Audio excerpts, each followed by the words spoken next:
기도하겠습니다. 595장.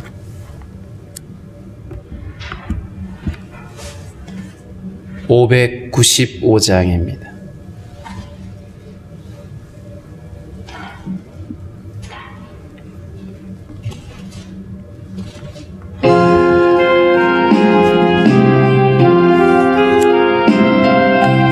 나 맡은 본분은 구주를 높이고 문영원 구원 얻도록 잘 인도함이라. 부르심 받들어 내 형제 섬기며 구주의 뜻을 따라서 내 정성 다림. 주 앞에 모든 일 잘 행케 하시고 이후에 주님 배울 때 상 받게 하소서. 나 항상 깨어서 늘 기도드리며 내 믿음 변치 않도록 날 도와주소서.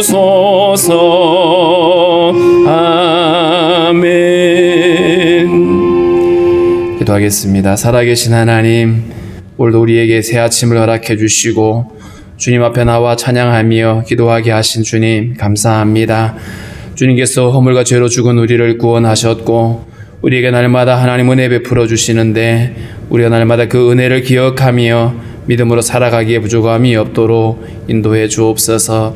하나님, 우리가 날마다 하나님 앞에서 정직이 임을 잊지 않도록 도와주시고 주님이 우리에게 맡겨주신 그 일들을 충성스럽게 감당하다가 주님 부르시는 그날에 기쁨으로 나아갈 수 있는 믿음의 성도들이 될 수 있도록 인도하여 주옵소서. 세상이 흉흉하고 어려운 가운데 있습니다. 하나님, 그럼에도 불구하고 우리의 소망이 주님께 있음을 기억하게 도와주시고 매 순간 믿음으로 살아가기에 부족함이 없도록 주여 인도하여 주옵소서. 육신의 연약함으로 어려움 겪고 있는 성도들 하나님께서 긍휼히 여겨주시고 치료하시는 능력의 손으로 어루만져 주셔서 하나님 아버지 새 힘을 얻게 하시고 건강하게 주님의 일을 감당하기에 부족함이 없도록 주여 인도하여 주옵소서. 하나님 아버지, 나라와 민족을 불쌍히 여겨주시고 하나님을 두려워하며 하나님을 경외하는 백성들이 더욱더 많아질 수 있도록 주님이 함께하여 주셔서 이 땅의 모든 거짓과 불의가 물러가고 온전히 하나님이 나라가 이 땅 가운데 회복이 되어줄 수 있도록 주께서 함께하여 주옵소서. 오늘도 나라의 부름받은 형제들 지켜주시고 하나님 아버지 강건케 하시며 모든 아버지 위험으로부터 지켜주시며 인도하여 주옵소서. 주님, 우리에게 주신 말씀 우리가 잘 이해할 수 있도록 주께서 우리에게 듣는 길을 허락하여 주옵소서. 예수님의 이름으로 기도하옵나이다. 아멘. 330장입니다. 330장.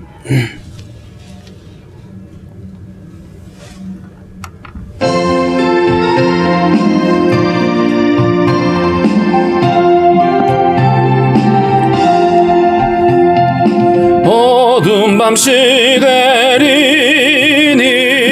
내 직분 지켜서 잔이슬 맺을 때에 일찍 일어나 해 돋는 아침부터 힘써서 일하라.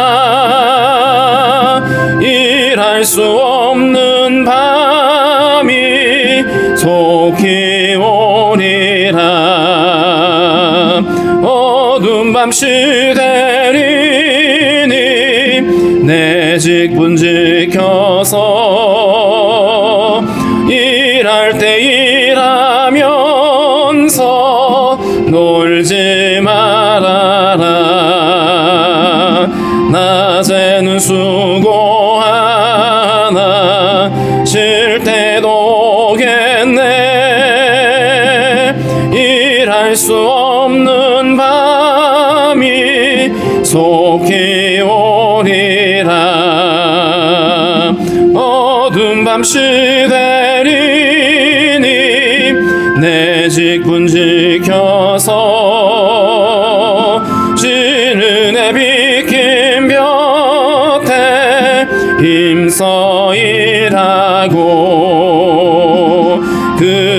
빛이 다하여서 어둡게 되어도 할 수만 있는 대로 힘써 일하라.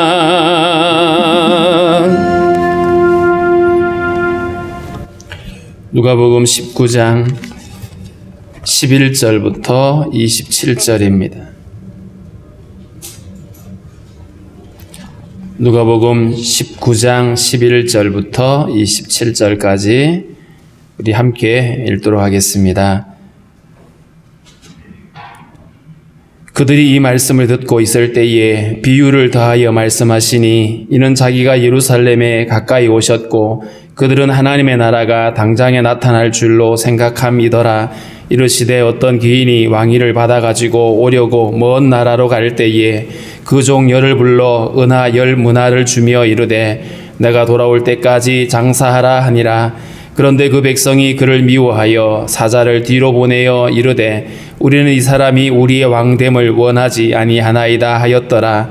기인이 왕위를 받아가지고 돌아와서 은하를 준 종들이 각각 어떻게 장사하였는지를 알고자 하여 그들을 부르니 그 첫째가 나와 이르되 주인이여 당신의 한 문화로 10문화를 남겼나이다. 주인이 이르되 잘하였다 착한 종이여 내가 지극히 작은 것에 충성하였으니 10고을 건세를 차지하라 하고 그 둘째가 와서 이르되 주인이여 당신의 한 문화로 5문화를 만들었나이다. 주인이 그에게도 이르되 너도 5고을을 차지하라 하고 또 한 사람이 와서 이르되 주인이여 보소서 당신의 한 문화가 여기 있나이다. 내가 축원으로 쌓아 두었었나이다. 이는 당신이 엄한 사람인 것을 내가 무서워함이라. 당신은 두지 않은 것을 취하고 심지 않은 것을 거두나이다. 주인이 이르되 악한 종아 내가 내 말로 너를 심판하노니 너는 내가 두지 않은 것을 취하고 심지 않은 것을 거두는 엄한 사람인 줄로 알았느냐. 그러면 어찌하여 내 돈을 은행에 맡기지 아니하였느냐. 그리하였으면 내가 와서 그 이자와 함께 그 돈을 찾았으리라 하고 곁에 섰는 자들에게 이르되 그 한 문화를 빼앗아 10문화 있는 자에게 주라 하니 그들이 이르되 주여 그에게 이미 10문화가 있나이다.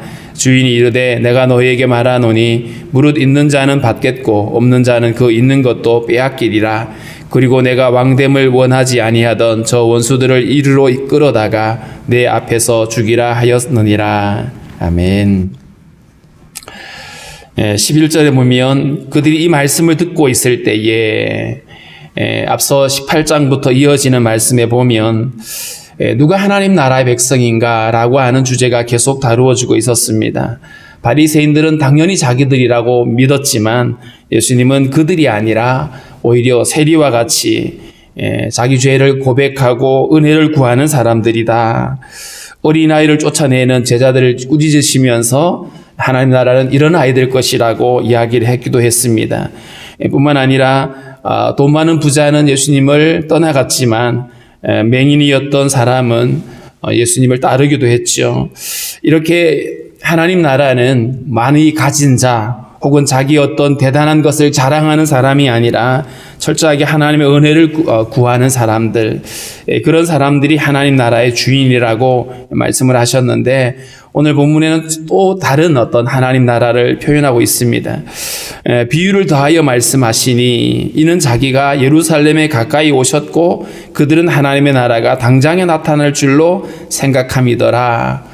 사람들이 예수님을 바라보면서 그들이 기대했던 것은 현실 세계에서 하나님 나라를 이루는 것이었습니다. 이를테면 정치 권력을 바꾸고 개혁하는 이런 것들이었죠. 그래서 현재 살고 있는 삶을 좀 달라지게 만드는, 현재 삶의 형편을 좀 낮게 만드는 것이 메시아를 향한 그들의 기대였습니다. 그런데 주님이 이 땅에 오셔서 이루고자 하셨던 하나님 나라는 그저 로마를 쫓아내거나 혹은 가난에 빠져 있는 사람들을 부자로 만들어 주거나 하는 이런 따위의 나라가 아니었습니다.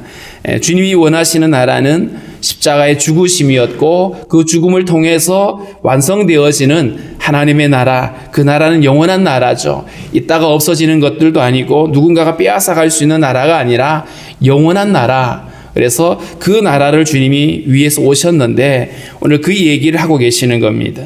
12절에 보면 어떤 귀인이 왕위를 받아가지고 오려고 먼 나라로 갈 때에, 여기서 이 비유를 말씀하시는 까닭은 예수님의 이제 십자가의 죽음이 임박했는데 그 죽음과 동시에 예수님은 다시 오실 날들을 기약하고 있습니다. 마치 예수님이 부활하시고 승천하셔서 다시 재림의 때 오실 때까지 그 기간을 지금 어떤 기인이 왕위를 받아 가지려고 먼 나라로 가는 이런 것으로 비유를 하시는데, 이 비유가 어떤 비유냐면 그 헤롯 대왕이 자기가 죽기 전에 자기가 다스리던 나라들을 세 아들에게 분할해서 그들에게 분봉왕이라고 하는 그런 직위를 주려고 했습니다. 그런데 이렇게 하기 위해서는 이 당시에 로마가 전체를 지배하고 있었기 때문에 로마 황제의 인준이 필요했습니다. 그래서 왕위를 받기 위해서 로마 황제를 찾아가서 승낙을 받는 이 과정들, 비록 지금은 왕이 아니지만 그 로마 황제가 인정을 하게 되면 돌아올 때는 왕이 되어 오는 것이죠. 그걸 말하고 있는 것입니다. 그래서 어떤 기인이, 이 귀한 사람이라고 하는 것은 뭐 인격적으로 특별한 사람들, 이런 사람이겠죠. 그런데 그가 왕위를 받아 가지려고 이제 먼 나라로 갔는데, 가기 전에 종들에게 어떤 미션을 줍니다. 종 10명을 불러가지고 은하 10문화를 주면서, 다시 말하면 10명의 종들에게 골고루 한 문화를 나눠줬습니다. 마태복음 25장에서는 달란트라는 얘기가 나오는데 여기서는 문화가 나옵니다. 로마의 화폐인데 그렇게 큰 금액은 아닌 것 같습니다. 달란트보다는 한 60분의 1 정도 된다고 하는데 큰 금액은 아닙니다. 그런데 적은 금액을 주면서 내가 돌아올 때까지 장사하라고. 마태복음 25장에 나와 있는 달란트 비유는 각각 재능에 따라서 나눠준 분량이 달랐죠. 그런데 여기서는 똑같이 한 문화씩 나눠줬습니다. 그렇게 나눠줘서 주면서 돌아올 때까지 장사하라고 종들에게 이제 이 일을 맡겼고, 그런데 14절에 보면 종들이 아닌 다른 백성들입니다. 이 백성들은 그를 미워해서 사자를 뒤로 보내어 이르되 우리는 이 사람이 우리의 왕됨을 원하지 않습니다. 이 사건은 역사적으로 있었던 사건입니다. 유대의 분봉왕이었던 아켈라오가 이제 왕위를 받으려고 로마를 갔는데 유대인들이 그를 싫어했어요. 그래가지고 대표단을 보내가지고 로마 황제에게 가서 우리는 이 사람이 우리의 왕 되는 걸 원치 않는다라고 말했던 것이죠. 실제로 그런 일이 있었다고 합니다. 그래서 이 사람이 우리의 왕 되는 걸 원치 않는다. 다시 말하면 이 한 귀인이 우리의 왕이 되는 것을 원치 않는다라고 하는 이런 의사를 표현한 것이죠. 그런데 그들의 어떤 반대에도 무릅쓰고 귀인이 왕위를 받아가지고 돌아옵니다. 여기서 우리가 뭘 알 수 있냐 하면 많은 사람들이 예수님을 왕으로 인정하지 않았습니다. 예수님이 하나님의 아들인 것도 인정하지 않았고, 더군다나 그분이 우리의 주인이고 왕이라는 사실을 사람들이 알지 못했고 믿지 않았습니다. 여전히 오늘날에도 주님을 믿지 않고 왕으로 인정하지 않죠. 자, 그런데 그들이 동의를 하든 말든 주님은 처음부터 왕이시거든요. 사람들의 동의와 상관없이 주님은 처음부터 우리의 주인이시다. 예수님이 지금 당신의 얘기를 하고 있는 겁니다. 예수님이 왕이시고 마침내 오실 때에, 재림하실 때에는 심판의 권세를 가지고 이제 왕으로 임재하실 겁니다. 처음 이 땅에 오실 때에는 초라한 모습으로 오셨죠. 다윗의 후손으로 오시기는 했지만 저 베들레헴 마구간에서 태어나셨고 나사렛에서 성장을 하시고 사람들이 보기에 볼품이 없었어요. 그러나 다시 오실 주님은 영광의 주님으로 임하실 겁니다. 그날에는 모든 그 나라 가운데 심판주로 왕으로 임재하시게 되는데, 그날의 주님의 그 권위를 가지고 이제 백성들을 이제 판단하십니다.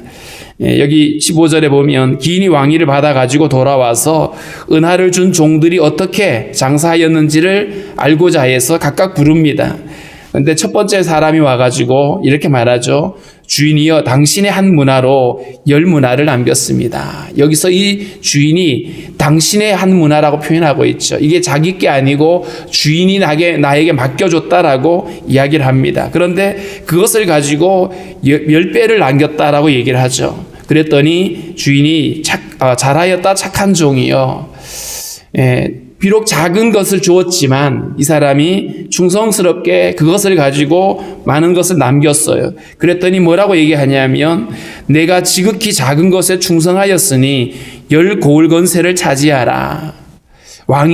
지금 왕의 권세를 가지고 왔잖아요. 충성했던 그 종에게 비록 작은 거였지만 그런데 충성했던 그에게 10 고을을 다스릴 권세를 주겠다라고 말하고 있습니다. 두 번째 사람이 왔습니다. 주인이여 당신의 한 문화로 5 문화를 만들었습니다. 이 사람 역시 충성스럽게 열심히 이걸 가지고 장사를 하다가 5배의 이문을 남겼습니다. 그랬더니 주인이 이번에는 너도 5 고을을 차지하라 라고 이야기를 합니다. 작은 것에 충성했던 너에게 5 고을을 다스릴 권세를 주겠다. 그 남긴 것만큼의 거기에 상응하는 보상을 하고 있는 것이죠. 자, 그런데 20절에 보면 한 사람이 와서 이르되 주인이여 보소서 당신의 한 문화가 여기 있나이다. 내가 수건으로 싸두었습니다. 달란트 비유에서는 그걸 땅에 묻어놨다가 꺼내왔다고 그렇죠. 이거 당신 거 맞습니다. 그런데 내가 수건으로 싸두었습니다.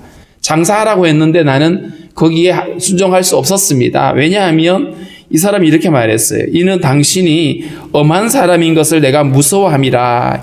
이 엄하다라고 하는 표현은 굉장히 까칠하고 굉장히 무서운 어떤 그런 대상이라고 얘기를 하고 있습니다. 당신은 두지 않은 것을 취하고 심지 않은 것을 거두나이다. 여기서 이 주인을 굉장히 오해하고 있죠. 주인이 마치 자기들에게 돈을 맡기면서 이걸로 장사해가지고 이문을 나한테 갖다 바쳐라. 아무것도 하지 않으면서 종들을 시켜가지고 자기 배를 불리는 그런 악한 군주처럼 굉장한 악질적인 어떤 지주처럼 그렇게 취급을 하고 있는 것이죠. 그러면서 두지 않는 것을 취하고 심지 않은 것을 거둡니다. 그래서 내가 혹시라도 이거 장사하다가 내가 이걸 잃어버리면 손해를 보면 그것까지 나한테 책임지라고 할 뿐이 아니냐라고 하는 이런 말입니다. 그러니까 주인에 대한 오해가 있었던 것이죠. 주인을 믿지 못했고 그러니까 주인에게 잘못했다가는 모든 것을 더 책임져야 되는 이 두려움이 있었다라고 스스로 이렇게 얘기를 합니다. 그랬더니 주인이 하는 말이 약한 종아 내가 내 말로 너를 심판하노니 너는 내가 두지 않은 것을 취하고 심지 않은 것을 거두는 엄한 사람인 줄 알았느냐? 네가 나를 그렇게 생각했다는 말이지 라는 거죠. 다시 말하면 이 악한 종은 결국 주인에 대한 오해가 있었고요. 착각이 있었습니다. 그러다 보니까 내게 주인이 어떤 분이냐에 따라서 주인을 대하는 태도가 달라지겠죠. 하나님이 내게 어떤 분이신가? 내가 뭘 하고 안 하면 벌 주는 하나님으로 아는 사람이 있고 하나님은 언제나 선하신 하나님이고 그래서 내가 늘 하나님 안에서 자유할 수 있는 사람이 있습니다. 그런데 오늘 이 마지막 사람은 자유하지 못했습니다. 그리고 뭘 못하면 야단치고 책임지우게 하는 벌 주는 그런 사람으로 그렇게 이해하고 있었던 것이죠.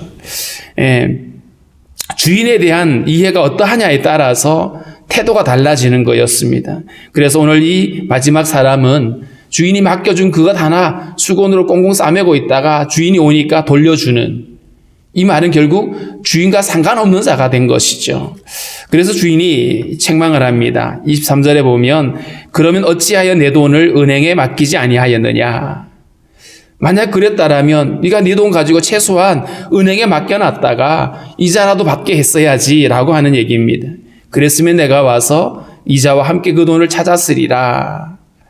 노동의 대가를 착취하고 보상의 책임을 다 지라고 하는 이런 주인이라고 여겼는데 그런데 주인이 그래 네 말로 내가 얘기하자. 내가 그런 자였다라면 네가 은행에 맡겼어야지 라고 얘기를 하고 있습니다.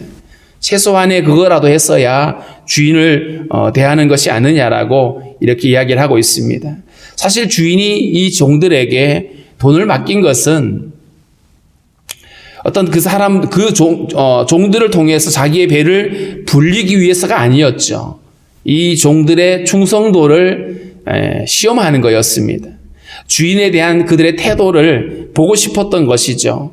작은 것을 맡겼는데 그 작은 것을 가지고 잘 충성을 하는지 그렇지 않는지 주인에 대한 태도를 그들에게 확인하고 싶었던 것이죠. 그랬는데 오늘 딱 극명하게 나뉘어졌어요. 충성하는 자와 그렇지 않은 자와 나뉘어졌지요. 결국 그렇게 말합니다. 그 사람에게 있는 한 문화를 빼앗아서 10문화에게 있는 자를 줘라. 여기서 10문화에게 있는 자, 원래는 하나를 갖고 있었으니까 11개죠. 원래 주인의 것은 돌려줬지만 10문화는 지금 그 종이 가지고 있습니다. 그 사람에게 주라고 얘기합니다. 그러면서 사람들이 있다가 그 사람이 벌써 아직 10개 갖고 있는데요 라고 말했지만 26절에 이렇게 말하죠. 무릇 있는 자는 받겠고 없는 자는 있는 것도 빼앗길 것이다. 이 표현이요 성경에 굉장히 자주 나옵니다. 무릇 있는 자는 받겠고 없는 자는 있는 것도 빼앗길 것이다. 하나님의 말씀에 대한 태도, 말씀을 귀담아 듣고 깨어있는 사람은 더 많은 것을 얻겠지만 그렇지 않는 사람들은 있는 것도 빼앗길 거라고 표현하셨어요. 특별히 오늘 이 문화에 대한 비유를 통해서 모든 사람들에게 공평하게 나누어진 것, 그게 뭘까요? 달란트 비유는 재능에 따라서 어떤 사람에게 많이 주고 어떤 사람에게 적게 줬어요. 그런데 이 문화의 비유는 모든 사람에게 공평하게 주었습니다. 우리에게도 주님이 공평하게 주신 것들이 있죠. 우리의 생명이 그러하고 시간이 그러합니다. 어떤 사람에게는 하루를 48시간 준 것이 아니고요. 똑같이 시간을 우리에게 허락하셨습니다. 그렇기 때문에 우리에게도 비록 작아 보이지만 하나님이 우리에게 맡겨주신 것들이 있습니다. 이것 가지고 우리가 어떻게 하나님 나라를 섬길 것인지를 우리가 주목해야 되고요. 우리가 하나님을 나의 주인으로 고백을 하고 그래서 충성스럽게 그 일을 감당하게 될 때에 주님이 기뻐하시는 것이죠. 그런데 하나님 맡겨주신 그것조차도 충성하지 못하는 사람에게는 있는 것도 빼앗길 것이라고 말씀을 하고 있습니다. 그래서 주님 오실 그날에 하늘의 상급이 있을 것이다라고 거듭 말씀을 하고 있지요. 그래서 우리에게 필요한 것이 뭐냐 하면 하나님이 내게 맡겨주신 생명과 시간들 또 그 외의 것들까지 우리는 충성스럽게 주님 앞에 주님의 나라를 위해서 주인을 위해서 그 일을 잘 감당할 수가 있어야 됩니다. 내게 주신 것들을 낭비하지 않고 그것을 무시하지 않고 주인이 내게 맡겨주신 것이기 때문에 어떻게 이것을 관리하고 사용할 것인가를 늘 마음에 새기고 기억하는 것이 중요하겠죠. 그럴 때에 주인이 기뻐하실 겁니다. 비록 이 일을 통해서 우리가 원하는 만큼의 어떤 것들을 남기지 못한다고 하더라도 주인이 보는 것은 그에게 얼마나 남겼느냐가 아니라 그가 얼마나 충성스럽게 감당을 했느냐 여기에 보고 있는 것이죠. 그렇기 때문에 하나님께서 내게 맡겨주신 것들이 어떤 것이든 간에 그것이 직분이든 은사이든 재능이든 주님이 맡겨주신 것들을 가지고 우리는 주님을 위해서 그것을 사용할 수가 있어야 됩니다. 그래서 결코 우리 인생을 낭비하지 말아야 된다. 왜냐하면 주님이 내게 맡기신 생명이고 시간이기 때문에 우리는 낭비하지 말아야 됩니다. 그래서 주님이 기뻐하시는 충성스러운 사람, 별거 아닌 것처럼 보이지만 그 마음의 중심이 늘 주님에게로 향하여 있는 사람이 주님을 기쁘시게 한다는 사실을 우리가 알 수가 있고요. 27절에 보면 그리고 내가 왕됨을 원하지 아니하던 저 원수들, 왕의 지위를 받기 위해서 간 사이에 먼저 사람들을 보내가지고 우리는 이 사람이 왕 되는 거 싫습니다라고 말했던 그들이죠. 다시 말하면 예수님을 주인으로 인정하지 않고 있는 사람들, 여전히 예수님을 싫어하고 있는 마음에 두기를 원치 않는 그들은 그날에 결국 주님 다시 오시는 그 재림의 날에 그들은 심판의 대상일 수밖에 없다는 것을 말해주고 있습니다. 이리로 끌어다가 내 앞에서 죽이라 하였느니라. 결국 하나님에 대한 태도가 중요하겠죠. 하나님이 우리의 주인이시고 우리의 모든 왕이시고 우리의 모든 것이 되신다라고 하는 이 사실을 아는 것, 그리고 그 일에 우리가 충성스럽게 내게 맡겨진 일들을 잘 감당하는 것이 필요합니다. 우리가 오늘날도 살아가면서 하루하루가 주님이 내게 주신 날이라는 사실을 기억한다라면 그러면 우리는 하루하루를 충성스럽게 살아갈 수가 있을 겁니다. 결코 낭비하지 않고 헛되게 쓰지 않고 이것이 주인의 것이기 때문에 더욱 소중히 여기는 그런 믿음의 태도를 우리가 함께 가져야 될 것입니다. 함께 우리 기도하실 때에 특별히 우리가 하나님 앞에 청지기임을 잊지 않도록, 그리고 무엇보다도 주인이신 주님을 날마다 우리 마음속에 기억하고 그렇게 날마다 믿음으로 살아갈 수 있게 달라라고 우리 그렇게 기도하겠습니다.